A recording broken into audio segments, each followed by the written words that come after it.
Que tenemos unas nuevas generaciones que visten como quieren, que bailan como quieren, que aman como quieren, que follan como quieren.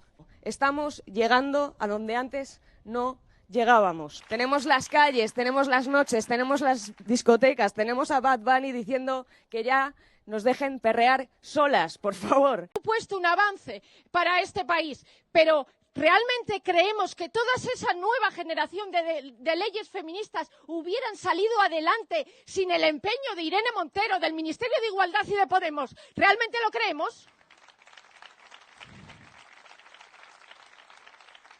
Las que somos feministas trans incluyentes estamos a favor de la ley trans. Claro que sí, estamos todas a favor, pero cuando las cosas se ponen feas, algunas se esconden detrás de un arbusto y otras ponen el cuerpo, como Irene Montero. ¿Realmente creemos que la ley trans la hubiera aprobado Más Madrid? ¿Nos creemos que iban a enfrentarse a todos los medios de comunicación para que hubiera salido adelante la ley trans? Yo creo, sinceramente, que no.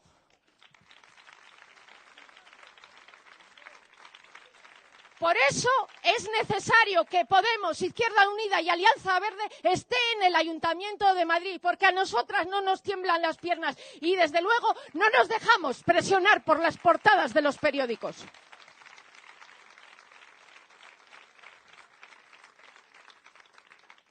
Queremos una ciudad para las mujeres, una ciudad con urbanismo feminista, una ciudad segura para nosotras, una ciudad donde los búhos, los autobuses nocturnos paren a demanda, para que el trayecto que hacemos desde el autobús a nuestra casa sea el mínimo posible. Pero también una ciudad que cuide, donde se cumpla el plan corresponsables. Y quiero anunciar aquí que vamos a crear una empresa municipal de los cuidados. Madrid te cuida. Que mejor ha entendido la capacidad y la potencia transformadora del feminismo, porque nuestra principal seña de identidad es la valentía para transformar. La disposición, la conciencia y sobre todo la actitud, la determinación de estar dispuestas a asumir el coste político que nos quieren hacer pagar por resolver los problemas que nunca nadie antes desde la política institucional se había atrevido a resolver. Mirad, sin el 15M no existiría Podemos. Sin esa revolución social, sin esos millones de personas saliendo a las calles y a las plazas de cada municipio, de cada comunidad autónoma, no existiría la posibilidad de que ese movimiento se hubiese transformado también, no solamente en asociaciones, en movimiento por la vivienda, en un revulsivo social, peleando por la justicia social, por la paz, por la felicidad de todas las personas, sino que también existiese un partido, una fuerza política que pelease esos cambios desde las instituciones. Igual que sin el 15M no existiría Podemos, también sin el 8 de marzo no existiría este gobierno de coalición.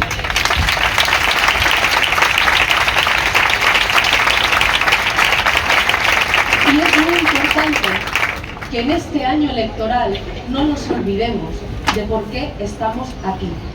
Acordaros que durante muchos años Podemos estuvo solo proponiendo la necesidad de un gobierno de coalición en España. No solamente la derecha mediática decía que era imposible un gobierno de coalición. También el Partido Socialista, también la progresía mediática decían una y otra vez que no daban los números para un gobierno de coalición. Acordaros que si Pedro Sánchez puede ser hoy el presidente del gobierno es porque un año antes de esa moción de censura que presentó el Partido Socialista, cuya mayoría armó Pablo Iglesias para convertir en mayoría feminista, progresista y plurinacional de sostenedora de este gobierno. Pero eso no hubiese sido posible sin que un año antes Unidas Podemos presentase una moción de censura para la cual todo el mundo nos dijo que no existían los números, pero fue la condición de posibilidad de que desalojásemos al partido más corrupto de la historia y de que Rajoy tuviese que ver su última foto desde el hemiciclo diciendo adiós, porque habíamos conseguido que se convirtiesen en síes a esa moción de censura la mayoría de los votos en el Parlamento. Y no nos podemos olvidar de por qué estamos aquí. Estamos aquí porque hemos tenido determinación, porque hemos estado dispuestas a asumir el coste político de defender lo que sabíamos que era posible cuando todo el mundo nos decía que era imposible un gobierno de coalición. Pero también estamos aquí, y sobre todo estamos aquí, porque aunque a veces parezca que en las instituciones estamos solas, en la calle existe una fuerza imparable, un movimiento político, democrático, de raíces muy profundas, que defiende el derecho a la vivienda digna, la sanidad pública, la educación pública y, sobre todo, un movimiento feminista que está diciendo que más de la mitad de la población, que somos las mujeres, que somos las personas LGTBI, tenemos derecho a tener derechos. Y sin ese movimiento feminista tan poderoso, tan potente, sería imposible tener un gobierno de coalición, y a eso nos debemos. Y no se nos puede olvidar que nosotras somos útiles en el gobierno de coalición solo si somos capaces de convertir en posible lo imposible, de hacer aquellas medidas, aquellos avances en derechos que durante muchos años nos han dicho que no eran posibles. Precisamente porque estamos demostrando no solamente que era posible gobernar, no solamente que los y las votantes de Unidas Podemos teníais tanto derecho como los votantes del Partido Socialista o del Partido Popular de ver a vuestros representantes y a vuestras representantes también sentadas en el Consejo de Ministros, precisamente porque estamos demostrando que cuando estamos en los gobiernos somos capaces de crear un escudo social, de intervenir el mercado eléctrico, de intervenir el mercado de la vivienda, porque estamos demostrando que cuando Podemos está en los gobiernos, lo que era imposible se convierte en derechos.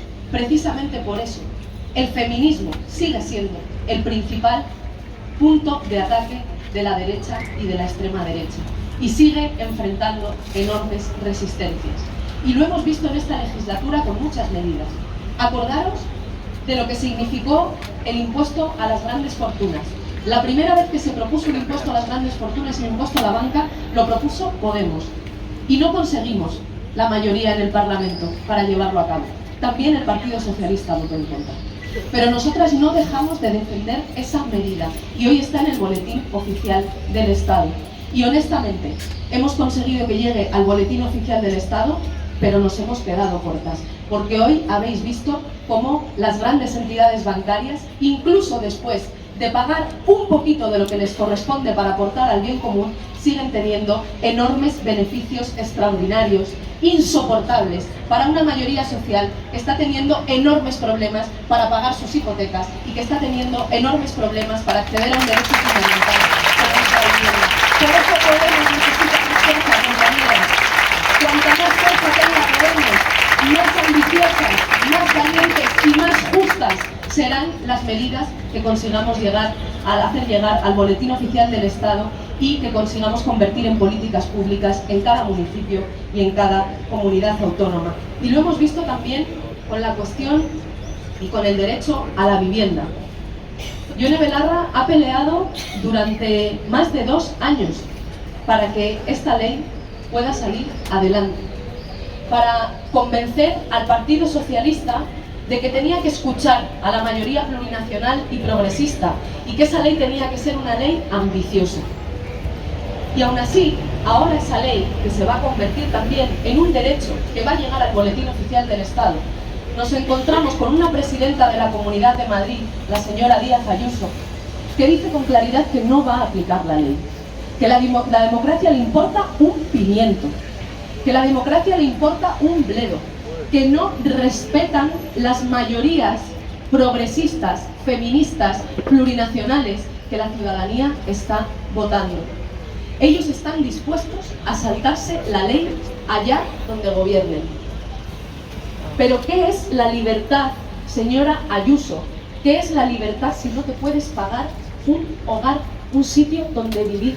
Si para pagar el sitio en el que vives y construyes tu familia y la mayoría de tus sueños tienes que emplear el 40, el 50% de tu salario, si después de pagar eso no puedes comprar en el supermercado la comida que crees que es mejor para tus hijos e hijas, para tu familia, para ti misma, y tienes que comprar lo que te puedes permitir porque los precios de los alimentos están disparados.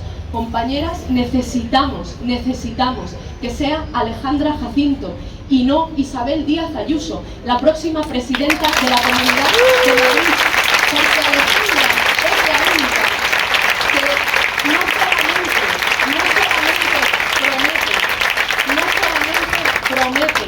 Es muy fácil prometer cosas en una campaña, incluso escribirlas en un programa electoral.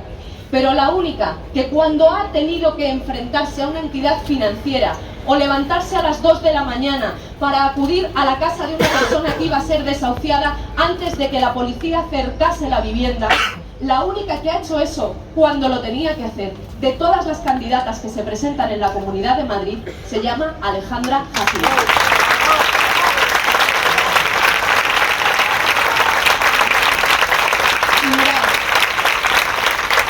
También hemos visto esas enormes resistencias que la derecha política, mediática, judicial pone a los avances en derechos con todas las leyes feministas, para construir vidas libres de violencias, para crear puntos violeta, para garantizar los derechos de las víctimas y que haya centros de crisis 24 horas abiertos en cada provincia de nuestro país.